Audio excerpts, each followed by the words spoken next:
चंद्रयान-3 की ऐतिहासिक सफलता के बाद अब भारत के इसरो का डंका पूरी दुनिया में बज रहा है। हर एक देश भारत की स्पेस कंपनी इसरो के साथ काम करना चाहता है।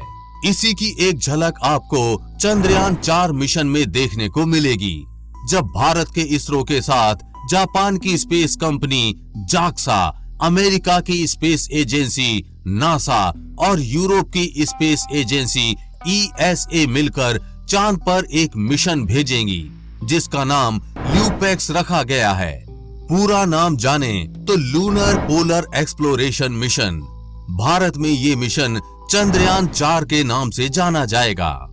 ल्यूपेक्स असल में अंतरराष्ट्रीय मिशन है, जिसे मुख्य रूप से इसरो और जापानी स्पेस एजेंसी जाक्सा मिलकर कर रहे हैं। जाक्सा चांद पर चलने वाला रोवर बनाएगी, इसरो लैंडर बनाएगी, नासा और यूरोपियन स्पेस एजेंसी इसमें लगने वाले ऑब्जर्वेशन इंस्ट्रूमेंट्स बनाएंगे। ये यंत्र रोवर के ऊपर लगे होंगे। सभी स्पेस एजेंसियों के साथ इसरो की डील फाइनल हो चुकी है और चारों स्पेस एजेंसियां तेजी से चंद्रयान-4 की तैयारियों में जुट गई हैं। अब आप खुद से सोच सकते हैं, जब दुनिया की 4 बड़ी स्पेस एजेंसियां एक साथ किसी मिशन में लग जाएं, तो वो मिशन कितना बड़ा होगा और उसकी खोजें पूरी दुनिया में क्या छाप छोड़ेंगी। ल्यूपेक्स मिशन में चांद के दक्षिणी ध्रुव पर घुप अंधेरे में लैंडर रोवर उतारा जाएगा, लेकिन चंद्रयान-4 के लैंडर और रोवर चंद्रयान-3 से बेहद एडवांस होंगे। ये चांद पर ऐसी खोज करेंगे जिससे पूरी दुनिया आश्चर्यचकित हो जाएगी। चंद्रयान-4 को दक्षिणी ध्रुव के ऐसे इलाके में उतारा जाएगा जहां कभी सूरज निकलता ही नहीं है, और इस बार ये मिशन 14 दिन तक नहीं बल्कि महीनों तक चलने वाला है, जिसमें चांद के इतिहास से लेकर वर्तमान के बारे में सब कुछ पता लगाने का प्रयास होगा। इस मिशन के रोवर के अंदर ऐसे यंत्र लगाए जा रहे हैं जिसके माध्यम से चंद्रयान-4 का रोवर चांद की सतह पर लगभग 4 फुट 11 इंच गहरा एक गड्ढा खोदेगा, जिससे पता लगाया जा सके कि चांद की जमीन के नीचे क्या क्या मौजूद है। साथ ही इस गड्ढे की मिट्टी को वापस से पृथ्वी पर लाया जाएगा, यानी जैसे चंद्रयान-3 के लैंडर को वापस पृथ्वी पर लाने का कोई प्लान नहीं है, और ये जब तक काम करेंगे तब तक इसरो को डाटा भेजेंगे और उसके बाद चांद की सतह पर ही निष्क्रिय हो जाएंगे। लेकिन चंद्रयान-4 मिशन में ऐसा बिल्कुल नहीं होगा। चंद्रयान-4 मिशन का लैंडर काफी एडवांस होगा। लैंडर अपने प्रयोग करने के बाद चांद की सतह से बहुत सारे सैंपल्स लेकर वापस उड़ेगा और पृथ्वी पर वापस आएगा।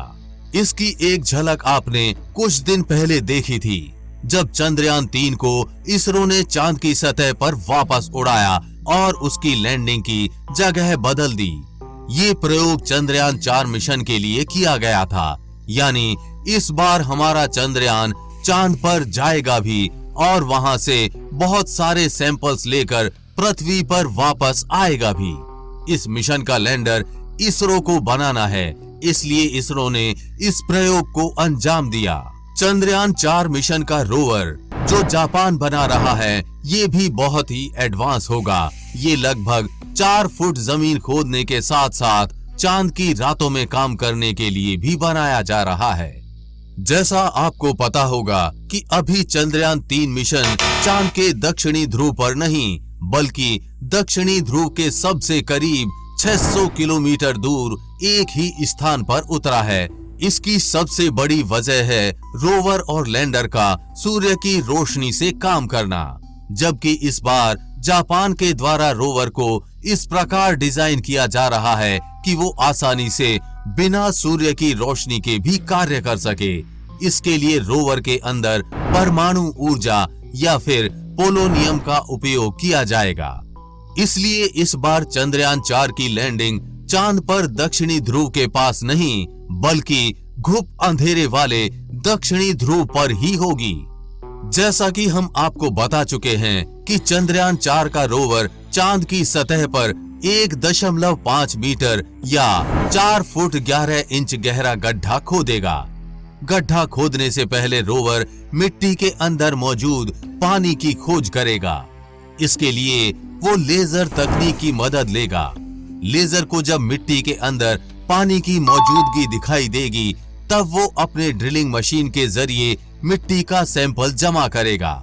उसके बाद उस सैंपल को वो अपने अंदर मौजूद एक यंत्र में डालकर उसकी जांच करेगा। इस जांच से ये पता चलेगा कि चंद्रमा की सतह के नीचे पानी का खजाना मौजूद है या नहीं। इस मिशन में ग्राउंड पेनेट्रेटिंग रडार GPR का इस्तेमाल भी होगा। इसके माध्यम से जमीन के अंदर 1.5 मीटर तक बिना खोदे ये पता लगा लेगा कि जमीन के नीचे क्या मौजूद है। जैसे हमारा चंद्रयान 3 का रोवर लैंडर से सिर्फ 500 मीटर दूर तक जा सकता है, लेकिन इस बार रोवर को इस प्रकार डिजाइन किया जा रहा है कि वो लैंडर से 15 से 20 किलोमीटर की दूरी आसानी से तय कर सके।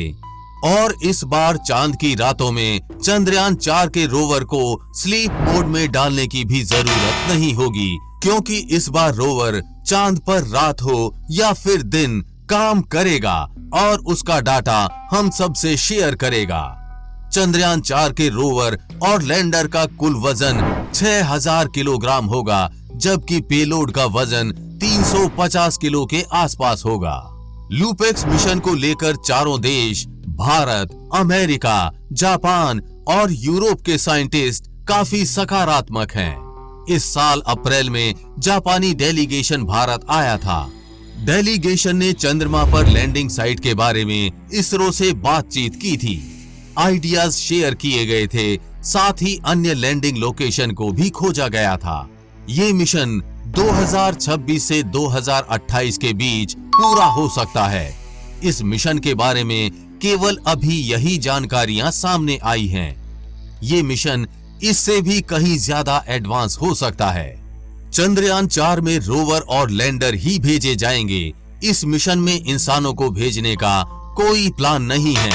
चंद्रयान 4 मिशन में इंसानों को भेजने वाली खबरें महज एक अफवाह है, लेकिन इसरो चांद पर इंसानों को जरूर भेजने वाला है, लेकिन वो मिशन सिर्फ नासा के साथ मिलकर होगा, जिसका नाम आर्टेमिस मिशन है। इसके लिए इसरो ने नासा के साथ हाथ मिला लिया है, जिसकी जानकारी नासा द्वारा भी पब्लिक कर दी गई है। अगर आप इस नासा के आर्टेमिस मिशन के बारे में और अच्छे से समझना चाहते हैं, तो उस वीडियो का लिंक नीचे कमेंट बॉक्स में दिया गया है, वहां से जाकर आप ये वीडियो देख सकते हैं। आपको इस वीडियो में दी गई चंद्रयान 4 मिशन के बारे में जानकारी कैसी लगी, नीचे कमेंट बॉक्स में लिखकर बताना ना भूलें। तो हम उम्मीद करते हैं कि आपको ये जानकारी अच्छी लगी होगी। इस वीडियो को अपने दोस्तों और रिश्तेदारों में शेयर कीजिए। आगे भी ऐसी इंफॉर्मेटिव वीडियोस आती रहेंगी, इसलिए अपडेटेड रहने के लिए चैनल को सब्सक्राइब करके बेल नोटिफिकेशन ऑन जरूर कर लें। वीडियो को लाइक और शेयर करना ना भूलें। जल्द ही मिलेंगे ऐसी ही इंफॉर्मेटिव वीडियोस के साथ। तब तक के लिए जय हिंद, जय भारत।